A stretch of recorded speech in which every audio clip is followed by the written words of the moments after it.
I mean, I think the testament itself is Ujit. I mean, the developers are so happy that they're extending Keus as the standard across all their villas. Wow. So, I mean, this was not from me. We just did the show villa. This was from, let's say, our clients. So, for us, that's a testament for you. It's a testament for me to say that, we got it right.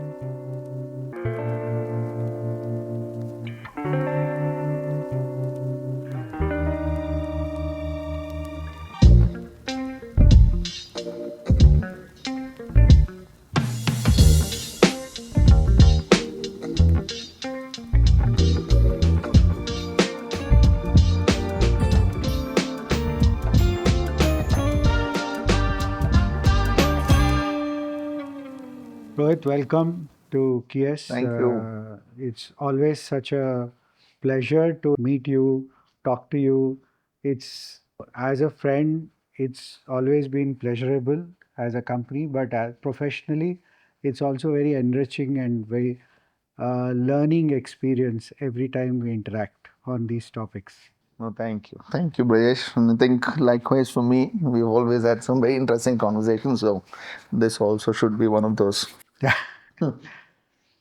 So, here today we are talking to Rohit, understanding from him his perspective about design, architecture, challenges that they face in the field, and also taking his inputs on what he thinks about Keus as an automation system and RDO as a lighting solution that we provide. So we'll kickstart this with first understanding a little bit of Rohit's journey into architecture. All right, so mine has been a little bit different from, let's say, the traditional. So I actually started in the Merchant Navy in 1994, and I sailed for 10 years with Maersk. I I got to captain as a master mariner with them, and then moved on to port design, where I studied in Netherlands. I was there for 2 years and continued working there for five. Went on to head Asia Pac for them, and we did a considerable number of ports from India all the way to New Zealand. And it was sometime about 10, 12 years ago when I thought to myself that I would like to pivot into architecture and interior design. So it was purely, I think, a realization very late in life that it's perhaps the spot for me. So that's how I got to starting and started 10, 12 years ago, and it's been fairly rewarding. So, in that context, I'm quite happy where I am today, and I'm happy to be here as well. I must say, it was a really brave step to take at a point in journey when life was very comfortable. What was the driving factor actually? I think it came down to a level of conviction for me because it was something on my mind, and I didn't know then, but I do know now that whenever I travel, because I've sailed and I've been to so many places in the world and worked with so many different nationalities that I was subconsciously absorbing architecture and design, things like this. So I think I didn't realize then that there was a lot of learning from it. I mean, I think the catalyst in the whole thing was when we built our first house. So the architect actually disappeared somewhere in the middle. And me and my wife actually put it together ourselves for the rest of it, at least with the structural engineer. So that was in 2002. So I mean, it was only 10 years later that it really started. But I think it came down to the point of me saying that I wouldn't want to go through the rest of my life not knowing I tried. I would rather try and fail and always know that I could, do what I was doing before this. Or so it was. Yeah, I think there was some security in myself and with what I felt I was capable of. But the journey has been rewarding only because of the people that I've met and the people that I work with, and many of the people who work with me who make much of what I do a success or not. Yeah, very inspiring for millions of people who are always thinking that they should take a plunge into something very different from what they do. And good to know. I think it should be told more often, Rohit, this story. Yeah, it's been rewarding. I mean, it has definitely been something that I feel good about today because I don't get up in the morning thinking I'm going into work. So for me, it's quite natural. So that way, it is more of I mean, it's harder for me to go back home sometimes, I think so. Yeah, no doubt you're doing so many things today. Let's just, dwell into your whole concept of space design. What do you think about it? The architecture, where do you take inspiration from? The way I look at spaces today, and I said this before, I think the last time we had a session was that I think the real difference between an architect or one that achieves a little more or gets a little more about out of what they're doing in terms of spaces is their grasp on volume. So it's not just about area, but it's also about volume. For example, I mean, a lot of clients walk into our office and keep telling me they want vaulted ceilings or double-height ceilings. And I keep telling them, if you have the smaller the room and you keep increasing the height of the ceiling, and suddenly it loses perspective, right? The space doesn't look as attractive. So I always look at a space as a volume and then look at designing from that point of view.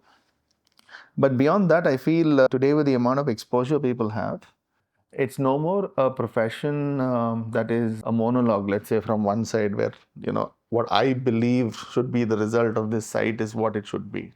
That's even though in a professional sphere like this, so it's a little bit like lawyers and CAs and doctors. But this particular profession, a creative field like this, I've come to understand it's governed by the market. It's governed by the market. When I say it's governed by the client. And so you have, for example, budgets, yeah, finance, which drives in a big way, one way or the other, how a design goes. You have the function, that is the lifestyle of the people who you're designing for, which is equally crucial because, some people entertain a lot, some people entertain a lot less. Entertainment spaces are sort of differently designed. So I feel coming back to the question on space planning, I feel today it's also about putting in the client's hand the power of choice or the ability for them to choose from options that you give them as to where they want to go with it. I understand the part where you want to capture the functionality, which is very important, how they're living, just get an idea of their lifestyle, choices, etc. But a lot of clients can't visualize how the space is going to turn, right?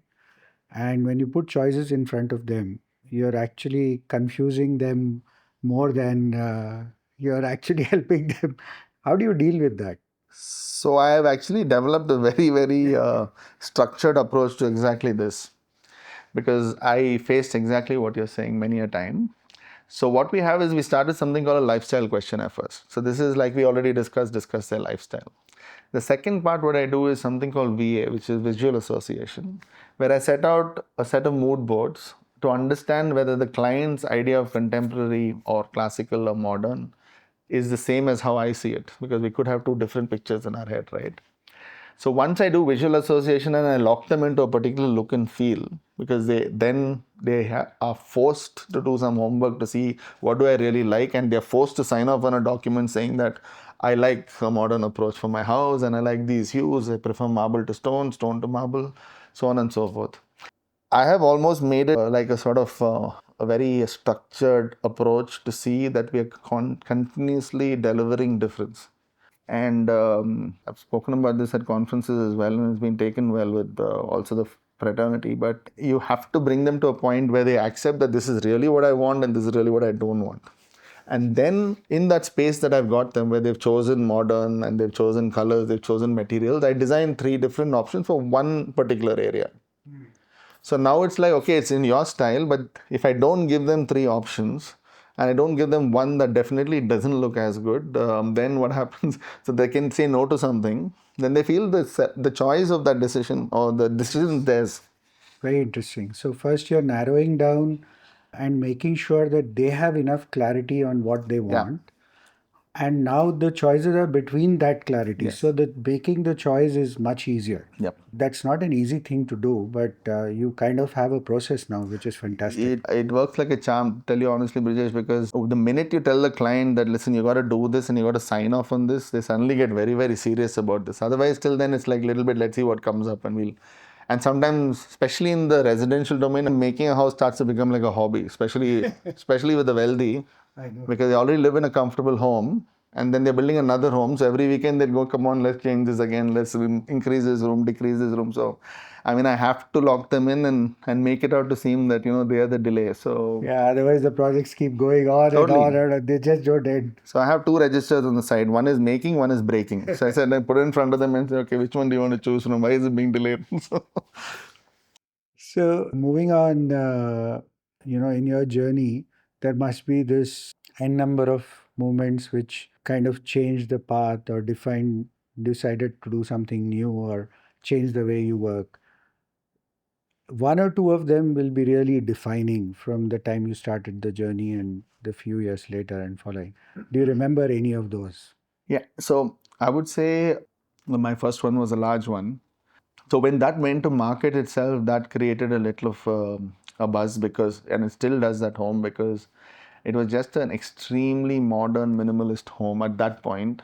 When modern and minimalism were just sort of words that were being spoken about very, lightly. But to honestly tell you what really I feel was a turning point in my career was it was a small 1,000 square foot office for friends we know very well for the Goodwill office for Shailendra and Shivendra and his partners with the extensive network they had in the community or in the fraternity.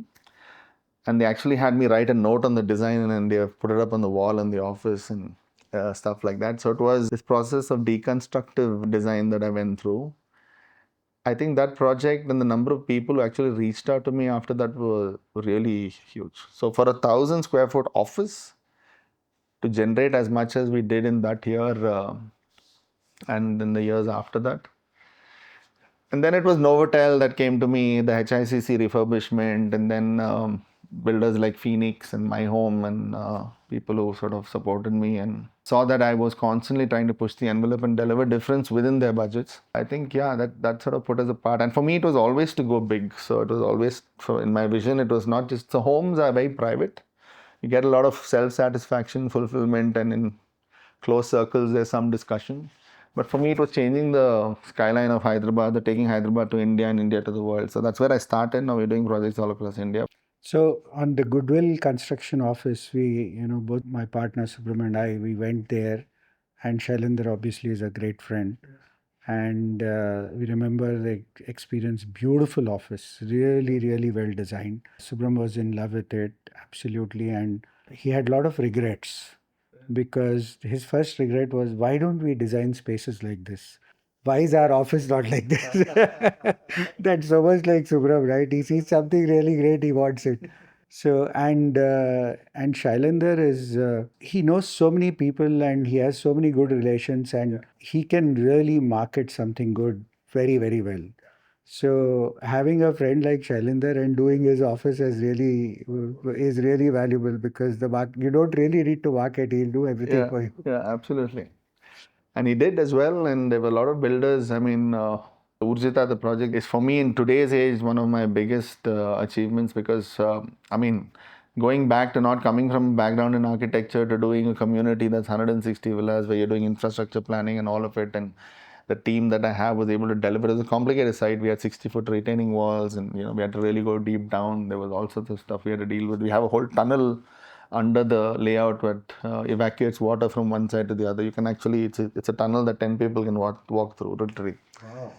So it was a highly complex project, and I think the way market has reacted to this project for me is a revelation because it put everything all my convictions.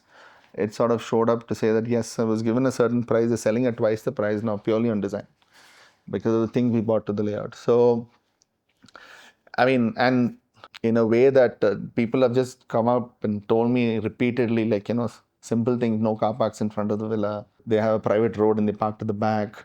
Entertainment floor is the ground floor, and you have your kitchen and your private places segregated in a different way from what's conventional in the market. And the elevation, all about being, fusion between modern and classical elements. So it sort of pleases more than less because you're really dealing with a lot of people, right, who come there. Especially when it comes to large villa projects. I know Urjita is now 160 villas, 160, right? I think Which is they're expanding now as well. expanding large 160 villa project. not going the conventional way, Hmm. right, is very brave. But you need a buy-in Yes. from the builder because it's high risk. Yes. So how do you manage those kind of situations? So you're absolutely right. You use the term brave one, and I would even go to the point of saying scared. So I keep telling people in the office, scared maybe a little bit extreme, but if you're not worried about what you're doing in terms of what is going to be the result of it, then you're doing nothing different, right? If you're going to follow the norm and be in your comfort space for something is done before, then yes. Coming to the risk taking and the fact that I'm able to take a risk on, say, somebody else's dime, that's a very tough spot to be in because when I have to convince them, I don't necessarily go down that route with anyone when it's with design. What I do is I present value and I present difference and I tell the story. I believe at the end of the day, selling an idea to anyone is about telling that story. So if I talk them through the why of the design, it's not about what, how, when. If you talk them through the why of the design and why have you arrived at this, where is the inspiration, where are those triggers, where's the hook? For me, it's always about hook. In any commercial project, if I look at a building, what's the hook? What is going to make someone stop on the road and for a few seconds even and say, hey, this looks different and have a little conversation. Now, if you initiate that conversation, you got the hook going. So for me, dramatic difference, creating these hooks is everything. So when it is in a magazine, somebody flips the page, they turn it back, and you look at it one more time, you got them. For these developers, what they did do is they had a huge committee, and also the owners of the land, and everybody got into it, and they actually had a launch. At that launch, they actually presented this idea to thousands of people who came for it, and the response they got from everybody was in favor of the approach. Oh, wow. And we're doing one more now, which is another 200 villa project, which is entirely all villas are east facing. All villas are east East facing. facing because I didn't want to create this buying prejudice that we have in Hyderabad or India, where east is corner plot is the best, and then you get this one. So you're building a community where people are already dealing with prejudices that one got a bigger plot and one got a smaller plot. So I wanted to do the even keel with the whole disparity story of India itself coming into the layout. It has a podium of 30 acres.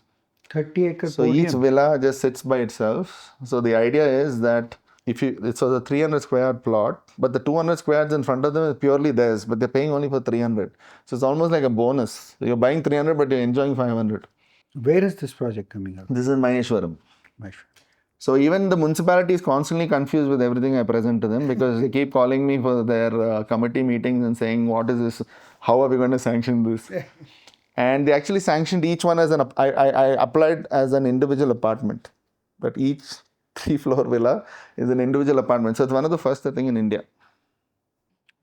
So, interesting 2 points I want to ask you here. One is you're doing such diverse projects across the country. There's so many cultural differences. The needs are, uh, if you look at a market like Andhra, Hyderabad, very, very Vastu driven.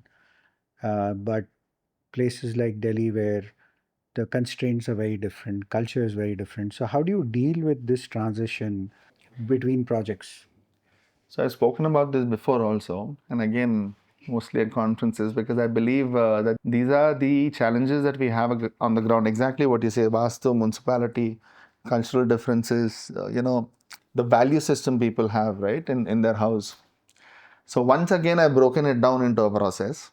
And what I did this time is, for example, Vastu and the municipality, wherever we are in India, it's also looked at differently. The most people look at it and say, we can't do this because of Vastu, or we can't do that because of the municipality. But if you stop saying that and assume that these are the known devils, they have to be there, and you start thinking around the box rather than inside the box, then you say that, okay, why are the plans that I come up with not the same? We are following Vastu on all of them, but they still look different each time. It is because I think around the box. And in my lifestyle questionnaire, I have something called a cost quotient, and I call it the value based exercise. So I say on a scale of 1 to 10, whether your budget is 10 lakhs or 10 crores or 100 crores, you have to rate each room in the house or each area of your project and say how much you think out of that overall budget that you have that you're willing to spend. So what happens? Some people say puja room is the most important. I wanted 10. I constantly am faced in Delhi where they say guest bedroom is 10, they'll say master bedroom is 6. Really? Yeah, yeah. It's very common. And in Hyderabad, it's the other way around. Once you do that as part of this due diligence, again, you're locking everybody into something that, listen, you can't just say, I like this, I don't like this. So I say, no adjectives in the room. Mujhe kuch alag do. I want the best. The office is not allowed to talk in adjectives. And I educate the client that they can't either. They must be specific with that want. What is your best? Show me another house. And invariably, they can't. If I tell them go to the net and pick out 5 pictures, only 5. I don't tell them pick out 100 pictures because then they come back with just everything. I say you have to pick up 3 pictures per room. So then what happens? They are like, oh, 3 best pictures, the best. So that only they take maybe 1.5 months before they come back. So I'm like, good, I have all the time I need to do my designs.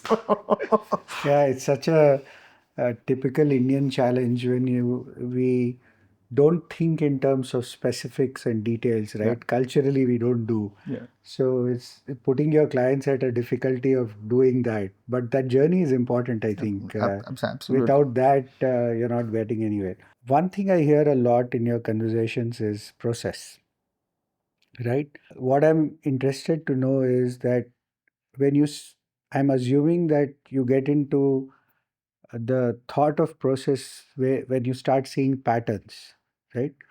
So can you take us through, I mean, how does it happen? When do you kind of say, now I need a process for this? But the reason I talk about process in this is people think about design as being, disorganized people with their head in the clouds and, they are wishful thinkers and so on and so forth. But for me, it came back to how fast I can achieve the results I'm after. Because, I mean, for every project that sees the light of day, there are 10 that we've designed that don't. I mean, that is how far the metric is. So if I've done over 300 projects today, I mean, there are 30 that I can really feel that have hit its mark, and there would be another 70 or 80, which you just do it because you need to do it because you have overheads and this that running. But so the word process and how I connected back was I knew for sure that I was the bottleneck in the organization because it's like going to a surgeon, you're going to get operated, and then the surgeon tells you, my assistant will operate on you. I mean, there's no way, right? So they want to see you. So that's a given. Even now it's so. So, but I said, what if I create a process where you see me when I'm doing the concept? Only I do concepts in the office. You see me taking you through that entire concept, creating a set of BOQs, specifications. You actually touch all the materials. Even before we start, you know how much it's going to cost. And saying that, come on, let's sign off on this. Then everything else is process driven. There's no more creativity. It's more a mechanized process from there. Things start getting built, so I can offload it to the team. So they have dedicated project managers. We have a whole corporate structure, I would say. Then I come back at the time of handover almost. I mean, we have a sheet that says I will visit at these particular instances, and they can't proceed beyond the project on that site if I don't sign off.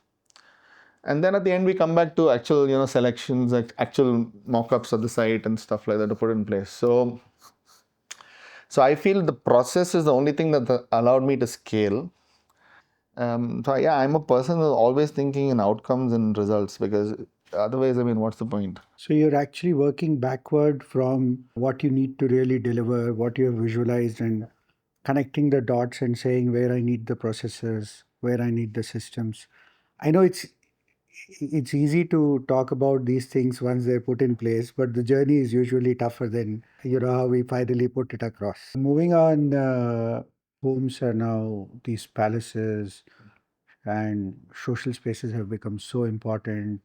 Even the home has become such an important place for people. So, what are your thoughts on that? So the concept, as you say, of a home moving from a place that was just a board in so many ways, if I could use that word, I think has radically changed with the pandemic. First, it was already starting to become a shift, but in the pandemic, what happened? I think people started looking inwards.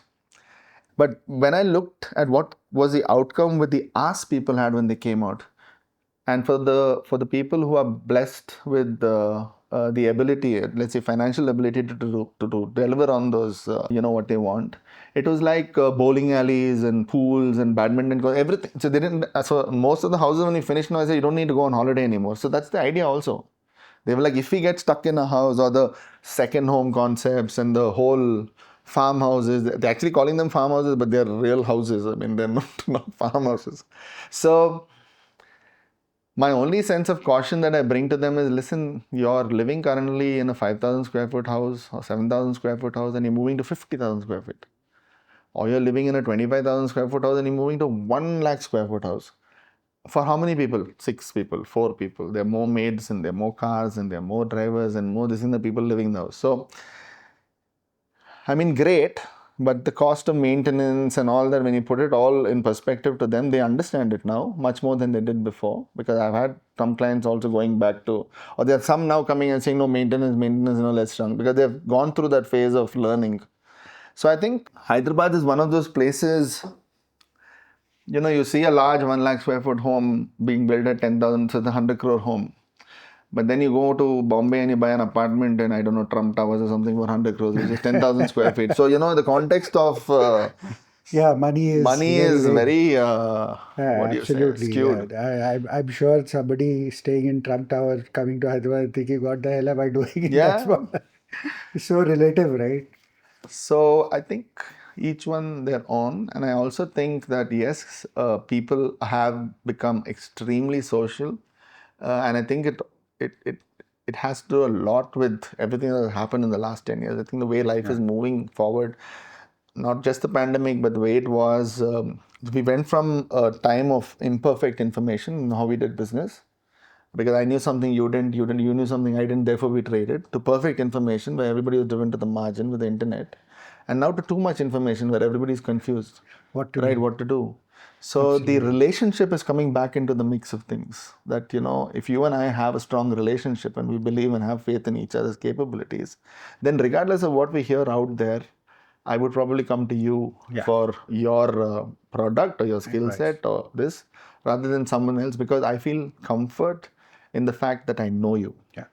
So that, I think, relationships at this point, Yeah. it matters. And therefore you see business guests being taken home to very palatial homes. You wine and dine them at home. I mean, even if you think of how we do it, maybe at different scales, each one does it, but I also do it because that relationship building is so crucial. And when you invite someone to your home, it becomes personal. And today I feel it's gone back to that personal space. Yeah. It's such a cycle, right? Yeah. Trust, Yeah. which is so integral to human relationships, traveled a journey and we are back Exactly. to a point where trust and relationships have become most important. Absolutely. I also see one very interesting thing in India, that there's a segment of people who have moved through a journey of survival to starting to live. Yeah. They're not anymore surviving.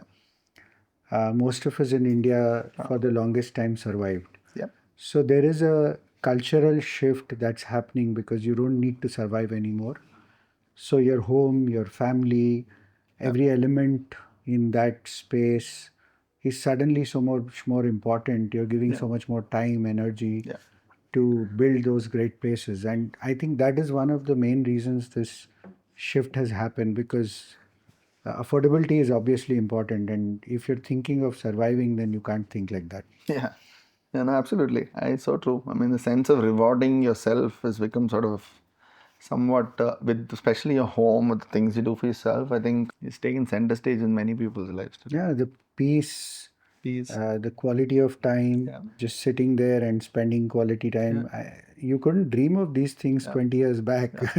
And really value that, appreciate that we've come to a point where we are able to actually do that.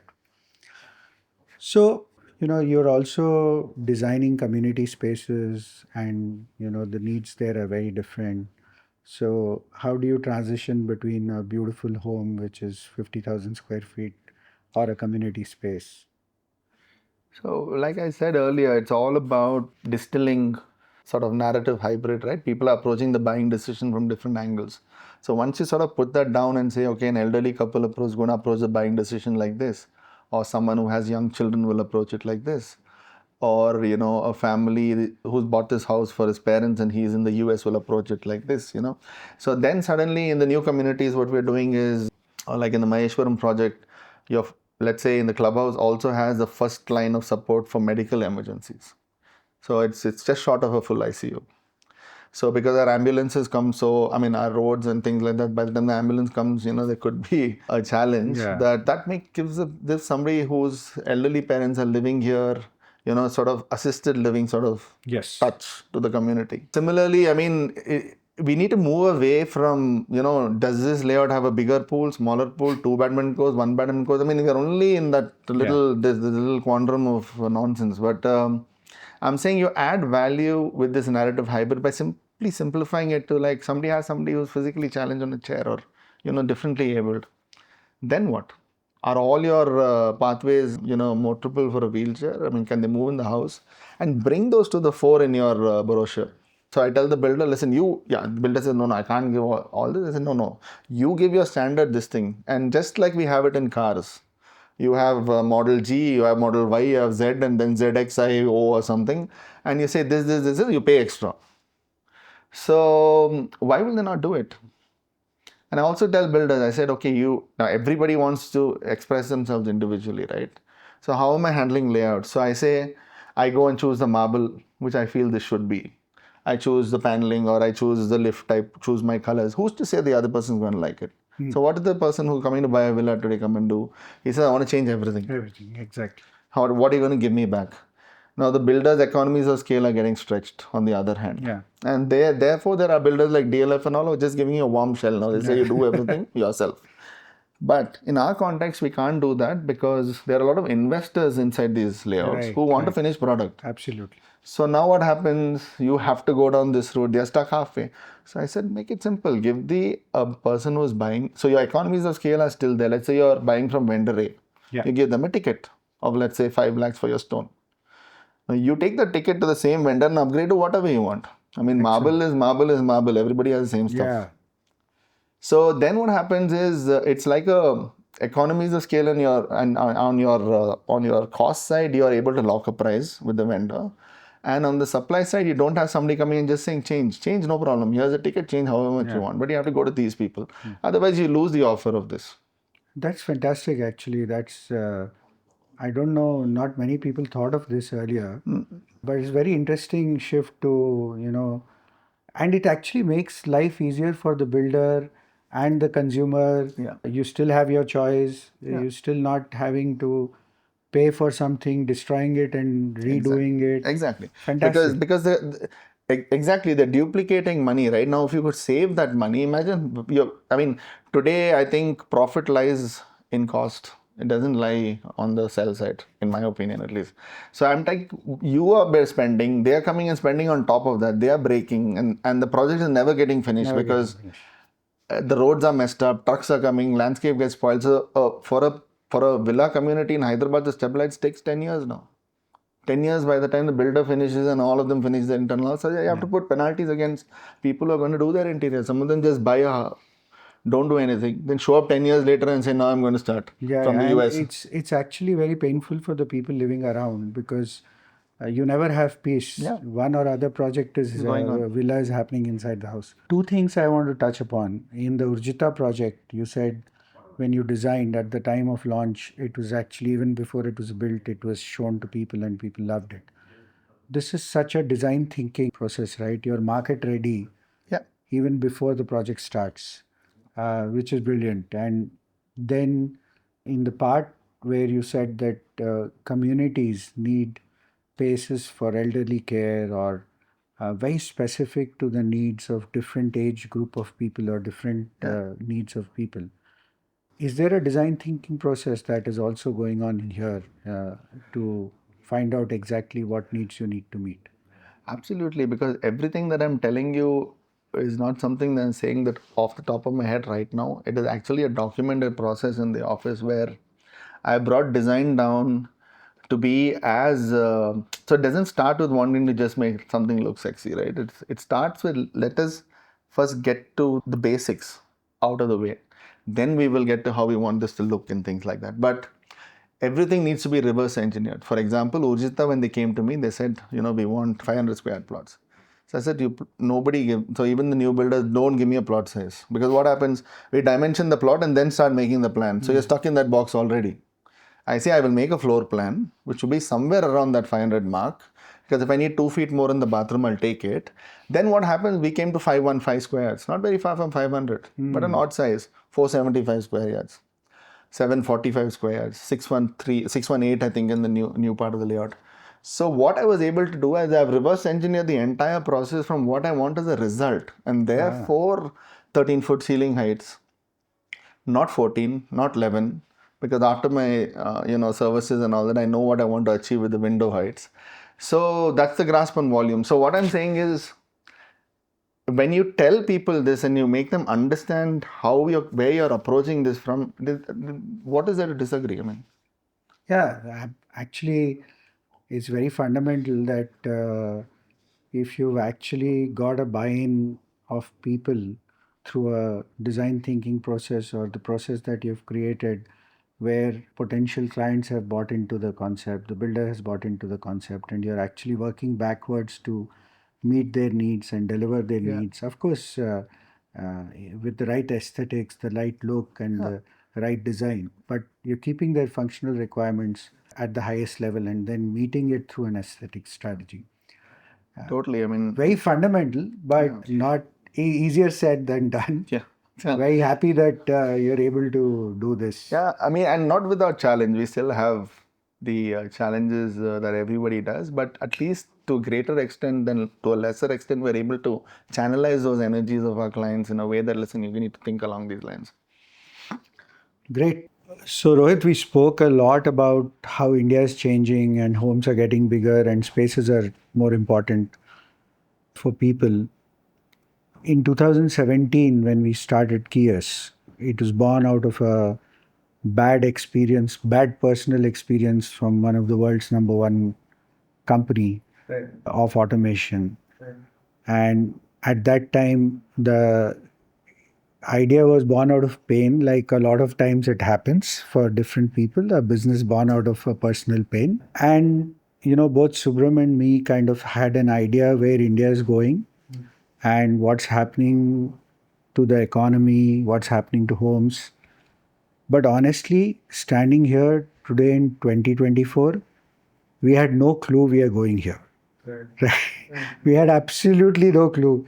We knew houses will get bigger. We didn't know houses will go to 1 lakh square feet, 50,000 square feet. That's such a big change. I remember I had a business and I used to travel to Riyadh. And in 2015, I had a business partner who was living in a palace in Riyadh, in a 2-acre palace, and with a saloon and spa and everything in the house. And then I got to know that that was not unique to this house. It's very common in Riyadh. And I was thinking, oh my God, well, how do people live like this?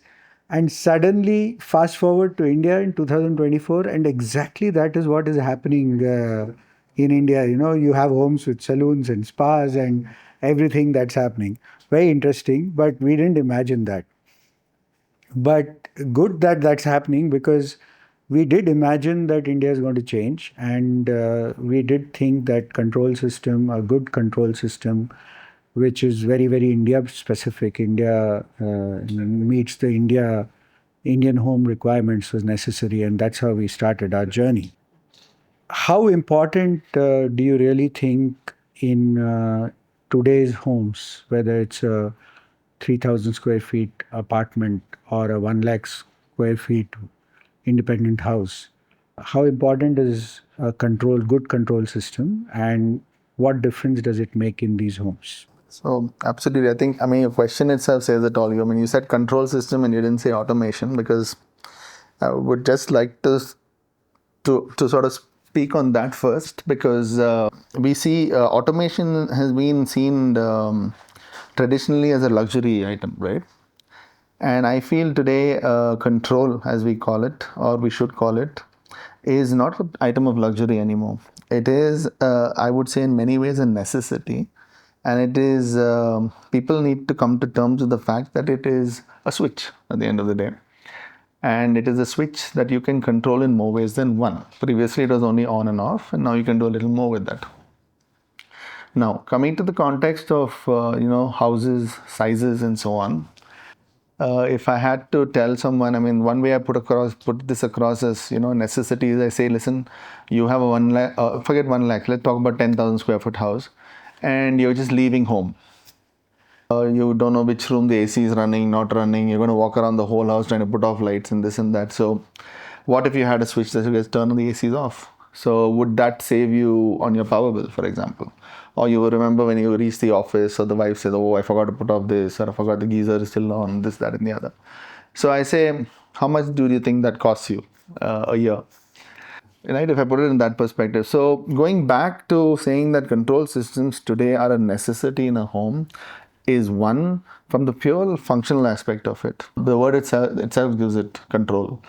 And the second is from a point of view of the fact that people definitely want to curate different experiences in their home, because they are a lot more well traveled today than they were ever before. So if I look at so it is not just for the the top tier of let's say HNIs and stuff like that. But if you look at even the middle income group, they are well traveled these days. The package stores and this and that have enabled people to practically go everywhere. And I have clients walking in saying, I want how my room looked in Santorini or something like that. So I'm like, okay, what did it look like in Santorini? But they want to create those experiences in their home because they feel that they deserve it. So I feel it's no longer automation, it's no longer luxury, it's an absolute necessary, and it's control. Yeah, and that transition is clearly happening. It feels really sad for me to see a lot of homes, about 50% of people who come to us take our, come for a demo, see everything. They actually convert to Keus clients, and another 50%, bulk of them, don't take automation. Mm. And I know that each one of these consumer is going to regret that decision going forward. And the key reason here is that they're confused. Right? They're getting different informations from different sources. A lot of the interior designers themselves haven't fully understood the value of control system and what it brings. And so the advice from there is either neutral or against an automation system because of their legacy challenges that they have experienced. Then there are other people who have used complicated systems who are saying, don't take this, this is highly risky. Right. We are really trying to figure out a way to get that communication across to people saying that, look, you don't have to worry, you are really in safe hands. What do you think we should be doing? See, it just comes down to the learning curve, like it's the process of education. So how I would put it is the market went from UPVC to aluminum windows, for example. Yes. It went from tiles to marble much before that. Different things that have come into a home today has, I wouldn't call it a trend, but this sort of the experience. So see, the lead time in our industry is long. Yes. So for a house to be built, or any sort of project to be built, for people to experience it, come back on feedback, it beats our business cycle. So, if you're not going to survive, if you're going to wait for learning to come out of actually built environments. So the learning has to come out of experiences that we can create for them before the place is actually built, and give them confidence in the stability of the fact that, we are here and we are going to, back our word and deliver on it and continue delivering on it as you experience it. I think you're doing a lot of it already in terms of meeting as many architects and people as you do, having your experience centers convey the fact that, listen, this is stable, this is safe. It's almost like a vaccine, right? No, vaccine is safe. You take it, take a long time for people to take it also. So I think education is key for both the fraternity as well as the people, for the end client. And I think it's even more key to go directly to the end client, because I'll tell you, in the business that we are in right now and with the market dynamics and the way it goes, if I tell a client who comes into my office, go and buy from vendor X, they treat that with a little bit of suspicion. Now, where that suspicion comes from could be different things, but the chances of them buying from that particular vendor, I feel over the years has reduced when they are being suggested. Yes. So today I give them options and I say, you go around and come back. That being said, if a client comes into my office and they say, I would like to use vendor X, and I say, don't use vendor X because the last time he's, messed up on a project, 10 out of 10 times they listen to me. Yes.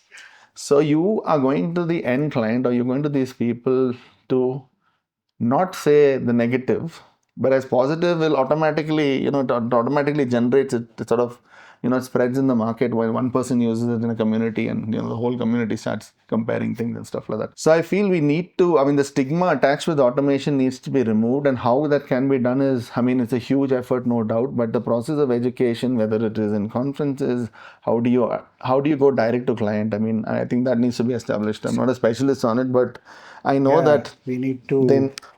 Yeah, we're doing our bit. In fact, this discussion here, posting these videos are, an effort to educate the community and the people and the customers Absolutely. that, you're really in safe hands. You have a great product, a great solution. It's going to change your life. Yeah. I just did a project for a public figure, and he was dead against automation. And when especially bureaucratic public figures, and you just have to listen to them. There's only one way or the highway kind of thing. The minute I sent the same proposal back and said, this is control, he was okay, what is this? Okay. So I said, and I explained to him that your house is this big that you can't walk around the house putting off all your lights. As simple as that. You can't walk around your house putting off all the AC. So I'm not talking about putting it on, I'm talking about putting it off. And when they start understanding it from that perspective, it takes on a whole new meaning, because otherwise it's how you operate. It's not about switching things off and conserving power and things like that, right? So it's crucial that they get it, and it will take its time, but when it really breaks through, right, it's going to be a It's big an integral part of every home. It will just become like flooring. Yeah, absolutely. So, my question, I'm sure you've used various automation systems. Has Keus simplified your design process and execution process? So QS for me has not only simplified my design process, but I'll give you a quick example as to what it has helped do with the actual deployment of a system like this, because we all travel and we all go to hotels even today. It takes us a minute or two to keep pressing some button on the side of our bed, and suddenly curtain opens, this does not open, the lights go off and on. And invariably I'm seeing more and more in hotels that if I press the master off switch, it does not switch off everything. I have to get up and switch off one light or the other. So it annoys me to a great degree if I'm getting in a bed and I'm trying to go to sleep and I have to spend 2-3 minutes on this, trying to figure out what I want to do. So for me, with the way you have and your team has brought Keus to the market, is you approach the whole food chain from the pain points.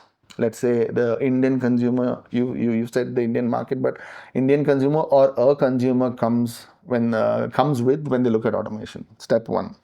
Step two, the simplicity with which the whole system operates is child friendly, I would say. In the sense that anybody can read on, anybody can read off, anybody can read mood, anybody can read night, for example. So the fact that you've labeled your switches, you've gone to the extent of making it very, very easy to operate, brings comfort in the person's mind, whether they are older generation, newer generation, tech savvy, not tech savvy, that, okay, this is just a switch. The fact that this switch does so many things for you, and it continues along the food chain to go to the point, say, no, now you buy wire from somebody or you're on wireless. But if you say, drawings another person gives you, engineering somebody else is going to do, lights you buy from whoever you want, or vice versa, you are doing lights and you say automation you get from it. Again, total mess, because the market is so fragmented. It has and we already are dealing with so many dependencies on success. We are just increasing those dependencies. So I think you guys have mastered the fact, or more than mastered, understood that as a starting point, and therefore develop this product or a bunch of products that work together at a price point and in a way that does exactly what we've been talking about. It does control. It gives you highly engineered, high quality results in a package that is it's almost getting to plug and play kind of, and that's where the comfort lies. For me as a designer, I put it out and I know it's taken care of. There's no 5 people more I need to speak to. There's also taken care of from the point of sale, meeting the clients, the way you represent yourselves is how I would like. I mean, when the client asks me about you, it's a good representation. The way you deal with challenges on the site, again, is always it's like an omnipresent. There are always challenges like traffic on the road. So I'm like, instead of people making excuses about it, it's dealt with. Clients are invariably been only happy with all the clients I've brought to you and what we worked on together. And then it's about installation. It's about going there and doing your little workshop on its use. It's about educating them on and then about if there are any snags, the de-snagging of it. We take these things very lightly because I think when you look at a airline, it's not about when the flight is on time, right? When you miss your flight, the person there, how they react and what they do is how you brand that airline. So I think you guys have done a great job technically. You've done a great job. I won't call it marketing. Of course, it is in many ways, but you've done a great job to take marketing through techno sales sort of approach, an education approach, an approach that's saying, "Hey guys, this is real value. We're not selling." And I feel that's the only way forward, right? You present value and then for them to decide. Yeah. So I think, yeah, I mean, to that extent, my experiences have always been great. So, three things from my end, one which make a difference for us and the Keus journey. First is passion. We absolutely love what we do. We genuinely want to elevate the living experience of every consumer that we connect with, where we go in, the homes that we go in. We want to make it easy for every interior designer, architect that we work with, make their life simple. Yeah. And we do it with a lot of passion and sincerity. Second, we use the word design thinking, and very similar to your process, we use a lot of design thinking.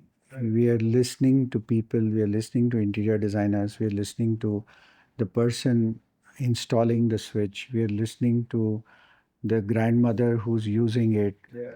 And accumulating all that information, processing it, and making sure that we are taking the best out of it and putting it back in the design process to make sure that it meets the needs of the consumer or the interior designer. Yeah. And then the last part is making sure that our teams are aligned and they have understood, and there's a process that's driving this entire value chain right up to the point where the experience is delivered to the customer.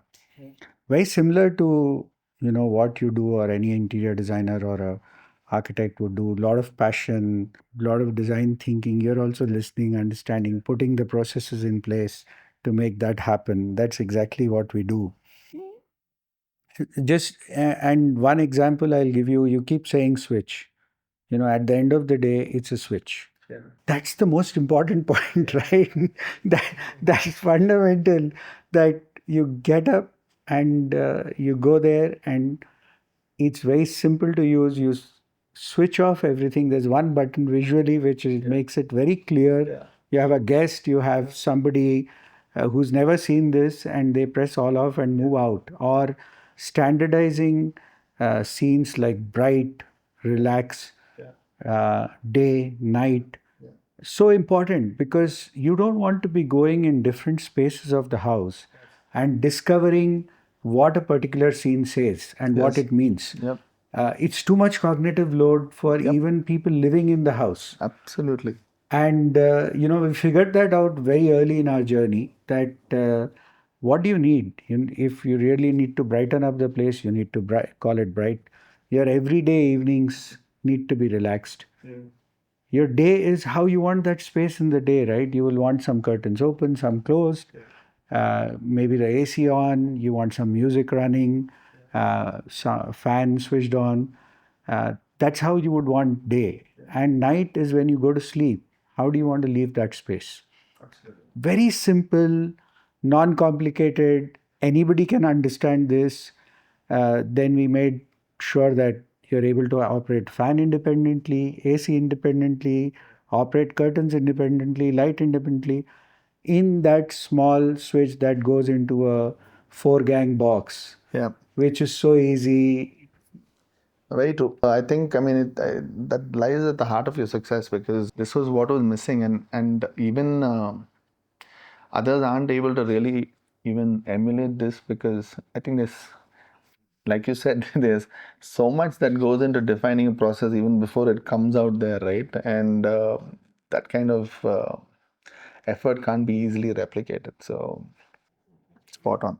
In our early journeys and discussions with interior designers and architects, we got a lot of pushback saying that, guys, why don't you uh, make a system that works with existing systems? Then the ecosystem of the different switches across the world or different products across the world can actually come into your system, and people have more choice. It was a very hard decision for us to say no to that, but in the interviews that we had done to with various customers, interior designers, on the other side, they said that systems are very complex, very difficult to use, very difficult to bring together. And at the same time, they would say, look, why don't you give us a choice? So it was a hard call. Now that we have taken a decision and traveled a journey, and what do you think about the fact that we are one company which has built a fully integrated solution from software to hardware to the electrical designs to electronics, the mechanical design? We do everything. And we, in fact, even design a specific automation solution for the house and deploy it. What do you think about that? I mean, it's a very simple answer. I mean, I think you've gone absolutely the right way because if you see the stalwarts of let's call it control and automation in the world, they all operate in the same this thing, right? They're not.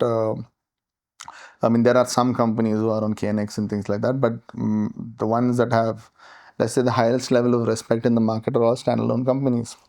Now, there comes a point when you say that, let's say, the protocol KNX, and we say, oh, you have 200 or 150 companies that you can use. There comes a point where choice goes from convincing to confusing. And if I tell my client you can use 150 products, and now come on, let's go to this switch guy, that switch guy, everybody is trying to mimic each other. Everybody is doing a switch with the Ferrari color and this color and that color. But at the end of the day, what are we doing? It comes most often than not is that 50% you're talking about, they don't do automation at all because this is becoming like a project by itself. So I'm saying that you guys, I feel, in my opinion at least, have gone absolutely the right way. And the fact that you're able to control the whole food chain, right, and be able to put the things like you said, the fact that you're so passionate about it is not just a business, but this is really the belief in the product.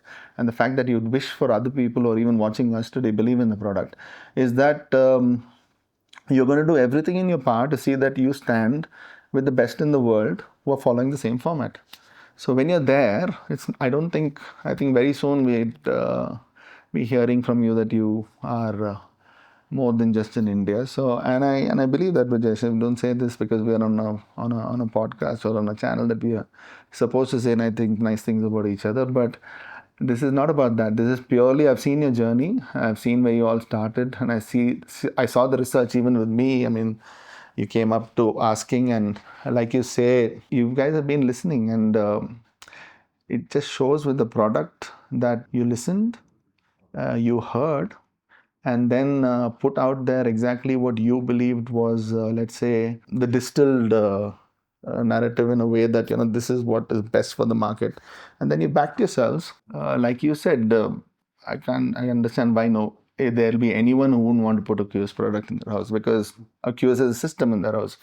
And I agree because it's made it, even for every, the demographic of the users and the designers and the labor to, I mean, you covered all the spots, Yeah. installers to, so I would say, I mean, I think you guys need to be proud of yourselves. I think Hyderabad needs to be proud of you, and I think very soon India will be standing up. So, I mean, honestly, this was with all that I know about this, and I mean, you've seen me moderating smart home expos and things like that, and I have a lot of different brands and people running around that.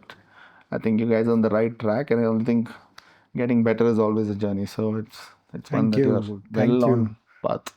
You've been very generous and really No, no, appreciate. I'm being genuine also about it. It's not just generous. I mean, it's what I Thank you so believe. much. Otherwise, it's hard to say. Yeah. So moving on to light, I know Rohit, you won your first international award Yeah, on on the lighting design, which you guys did. yeah, yeah. How important really is are good lights and lighting design? I I say to my clients very simply, let's not even talk about interior design or houses. And let's say you go buy a Ferrari, I tell them, and let's say you don't have the light to switch on, or you don't have sunlight at all when you drive out. I said, isn't there going to be a difference? So I say, okay, has this happened to you? I mean, you go to Italy and you go to the showroom, Ferrari, you see the color you want to pick, and if it's not red, you're looking at other colors, and you see it in the showroom, and then you drive it around in Italy, and it looks really nice, and then you buy it and bring it to India, and suddenly the color is looking slightly different in daylight as well as in your house. So I said, why do you think that is? It's because India, the atmospherics in India and the way we are sitting under the sun is very different from where Europe sits under the sun. So the clarity, because they are much further north, makes a huge difference. So it's the same thing with light. I mean, light that we generate in one's home, you can buy the best of things, the best rug, the best furniture, cutlery, silverware, so on and so forth. But if you don't have the right light to show it off or bring out those textures that you saw in the showroom you bought it in, then you're failing yourselves, because it's a very small part of the overall. It could be a big part by itself now, because I mean, how far we can go with light has come a long way. But nevertheless, it still sits in a very small part of the overall spend in the house, and it's a single thing that is, is between success and failure, I feel, with an outcome in design. So it's to do with watches. They look much better in the showroom than when they are on your hand in your house. You're like, it's to do with jewelry. The diamonds are sparkling a little more over there, and you come back and it's not sparkling so much. Then it's all to do with light. We know that. So why don't you put that in perspective now and decide whether you want to spend 1/100th on the fixture above your Fendi sofa, or you say, okay, no, I'm going to put any light. So I think that way I've been able to convince people quite simply. Very well explained, Rohit. I think every example you gave, I remember so much that I've seen these colors of cars which look beautiful in Europe Yeah. or London, and the same color here looks like right. Such a beautiful Absolutely. Yeah, example. crap. It looks. You're like, is it the same car even? You say, no, this is blue. I said, Robin, blue, it's not looking blue. But So a good lighting design is so important for the yeah, house. yeah. Beautifully captured the rugs, the example of the watches. I remember in one of my visits to one expo, there was this lady who was wearing a red sweater, very pretty lady. And then she herself was a model who was standing under a light which had a color rendering index Hmm, of 80% or hmm, below. hmm, And then she stood in a light which was 95%. hmm. And she was saying, can you look at me and my clothes? They look so different here and they Yeah, look so yeah, yeah, different. yeah. And when you realize that you're calling people home and you don't have the right lights, the people are not looking as good as they are. Oh, Forget about the sofa, forget about, absolutely. and you're doing so much to make these beautiful homes and Yeah, doing so much to look beautiful, yeah, working out every day, and the lights can completely kill that. totally. And your approach, Rohit, in interior lighting and exterior lighting, how do you approach this? I stick to the basics with the layering of light. So whether it's the technical layer, the ambient layer, or the decorative layer, and it's all about again working backwards to what you want as a final result, whether you want to put a painting on the wall or not. So if you really want to get to engineer lighting design the way it should be, the designer needs to work out everything to the last detail and then work with the lighting designer backwards. So moving from, a very flat plane of lighting to very, very precise, you want to frame a piece of art or things like that. um, I do in such a way that, yeah, I definitely try to bring it back to the designer in a way that they have enough information and details to work with. That's one. The second thing, when we're talking about control of light, we must realize that the generations before us have come from white tube lights. Yeah. So yellow by itself as a color, and we don't talk as in yellow and warm white. So the you and I, 3000 we know Kelvin. about it. So when we say 3000 Kelvin, 4000 Kelvin, and I keep telling my office, I don't want to hear this warm white, red white, this white, yellow. I said, let's talk numbers. It's crucial that we engineer, especially homes in India, to much higher than what the standard is. Hmm. So I put it out as 500 lux, and every lighting done, what do you mean you want 500 lux in the house? I said yes, because I am on a control circuit and I can dim the light to whatever I Yes. want. But tomorrow, if the grandmother says I can't read the newspaper, this yellow light at 3000 is looking like, some a bar, that we are at, Very and dark. it gets very troublesome for them. So it's another thing that I take into deep consideration when I'm designing for lighting. Last but not the least, we both know, of course, there are several other metrics that we measure the quality of the fixture or the light. So whether it's SDCM counts or whether it's, lux lumens, people are still talking in watts. They don't understand its Yes. consumption. They think it's output. So there's a lot people need to know. But coming back to pure specifications wise, if you're supposed to measure the quality and how a light behaves over time, I think that's also crucial. So Yeah. So clearly, a lot of times you buy lights, put it up, a year later, it's not the same experience because then the fixtures are not designed well. The technology that yeah. goes behind it is not done well.